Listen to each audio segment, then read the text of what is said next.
नमस्कार, मैं राहुल कठेरिया। एक कहावत हम लोग अक्सर कर सुनते रहते हैं कि आ बैल मुझे मार। ये कहावत इस वक्त भाजपा के आईटी सेल के हेड अमित मालवीय और रिपब्लिक टीवी के पत्रकार अर्नब गोस्वामी के ऊपर बिल्कुल सटीक बैठ रही है, क्योंकि इन दोनों लोगों ने क्या किया है, अमित मालवीय ने क्या किया है कि नेता प्रतिपक्ष राहुल गांधी जी और पाकिस्तान के जनरल का एक मिक्स फोटो वायरल कर दिया है, जो कि सरासर गलत है, नेता प्रतिपक्ष का अपमान है।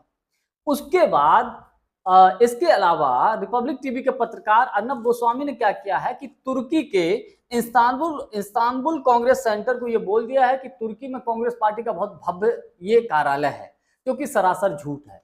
इससे कांग्रेस पार्टी बौखला गई और कांग्रेस पार्टी एक्शन मोड में आ गई और कांग्रेस पार्टी के कद्दावर नेता जयराम रमेश जी ने इस बात की घोषणा की कि इन दोनों ही लोगों के खिलाफ, यानी कि अमित मालवीय और अर्नब गोस्वामी के खिलाफ हम मुकदमा करेंगे, कानूनन कार्रवाई करेंगे।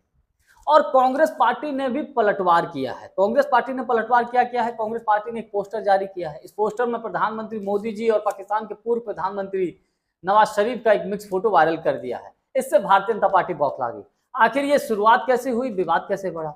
तो इस विवाद के बढ़ने की वजह यह है कि जब विदेश मंत्री एस जयशंकर जी ने यह बताया कि पाकिस्तान में जब आतंकवादियों के ठिकाने पर हमला किया गया, हमारी सेना के द्वारा ऑपरेशन सिंदूर हुआ, तो पाकिस्तान को पहले से सूचना दे दी गई थी कि भैया हम जो है आपके आतंकवादी ठिकानों पर हमला करने जा रहे हैं। अब आप मुझे एक बात बताइए, अगर दुश्मन देश पर अटैक किया जाता है तो कोई दुश्मन देश को ये बताएगा कि हम आपके ऊपर अटैक करने जा रहे हैं?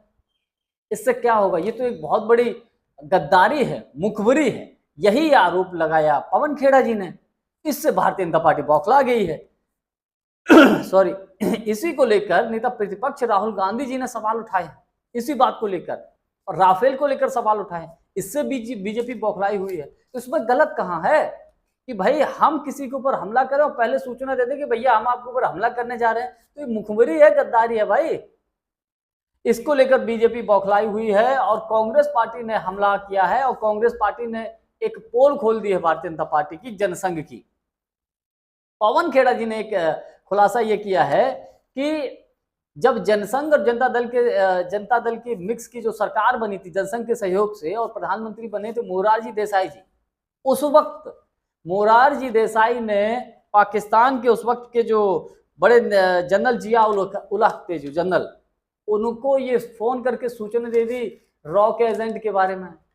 उससे क्या हुआ कि पाकिस्तान में जो हमारा रॉ का जो एक नेटवर्क था वो ध्वस्त हो गया। उन्होंने गंभीर आरोप लगाए, जिन कितने हमारे रॉ के लोग वहां मारे गए, पूरा मतलब बहुत बड़ा नुकसान हुआ था मोरारजी देसाई की वजह से। तो ये कांग्रेस पार्टी ने बहुत बड़ा पलटवार किया है, बहुत बड़ा गंभीर आरोप लगाया है। और प्रधानमंत्री मोदी जी के बारे में कौन नहीं जानता भाई? नवाज शरीफ के यहाँ बिन बुलाए वहां पर चले जाते हैं। देश के किसी भी नेता विपक्ष को भरोसे में नहीं लिया, देश में लोगों को भरोसे में नहीं लिया, विपक्षी पार्टियों को भरोसे में नहीं लिया, और पाकिस्तान में बिन बुलाए आप चले जाते हो। तो ये सारी चीजें जो हैं कहीं ना कहीं भारतीय जनता पार्टी के लिए उल्टी पड़ती दिखाई दे रही हैं। कांग्रेस पार्टी ने बीजेपी पर बड़ा हमला बोला है और जो कानूनन कार्रवाई होने जा रही है, हालांकि कहा यह जा रहा है रिपब्लिक टीवी ने इसके लिए माफी मांग ली है, लेकिन माफी की मुझे नहीं लगता कोई गुंजाइश है, क्योंकि माफी तब दी जा सकती है जब अनजाने में कोई गलती हुई हो। और अर्नब गोस्वामी ने जानबूझकर ये कहा कि तुर्की में जो इस्तांबुल कांग्रेस सेंटर है, ये कांग्रेस पार्टी का कार्यालय है। और अमित मालवीय ने जानबूझकर राहुल गांधी और पाकिस्तान के जनरल का फोटो मिक्स करके वायरल किया है। तो इनके ऊपर तो कार्रवाई होनी तय है। मुझे नहीं लगता कि अब इन पर कोई इनके बचने की गुंजाइश है, और कांग्रेस को करना भी चाहिए। कांग्रेस का, मेरा अपना व्यक्तिगत मानना यह है कि सबसे बड़ी लापरवाही ये रही कांग्रेस पार्टी के नेताओं की कि इनको चाहे कोई कुछ भी कह जाए, राहुल गांधी को, गांधी परिवार को कोई भी उल्टा सीधा बोल जाए, इन्हें कोई मतलब नहीं, कोई एक्शन नहीं लिया जाता है। और इसी का परिणाम यह है कि भाजपा के लोग, भाजपा के नेता अनाप शनाप उल्टा सीधा बोलते रहते हैं। इसको लेकर मेरा अपना व्यक्तिगत मानना यह है कि कांग्रेस यानी किसी भी दल का कोई भी नेता हो, किसी के खिलाफ हमें एक मर्यादा में रहकर बयान देना चाहिए। मर्यादा से बाहर जाकर हमें किसी के खिलाफ व्यक्तिगत आपत्तिजनक टिप्पणी नहीं करनी चाहिए। जानकारी हमारी आपको कैसी लगी कमेंट्स करके हमको जरूर बताइएगा। बहुत बहुत धन्यवाद। नमस्कार।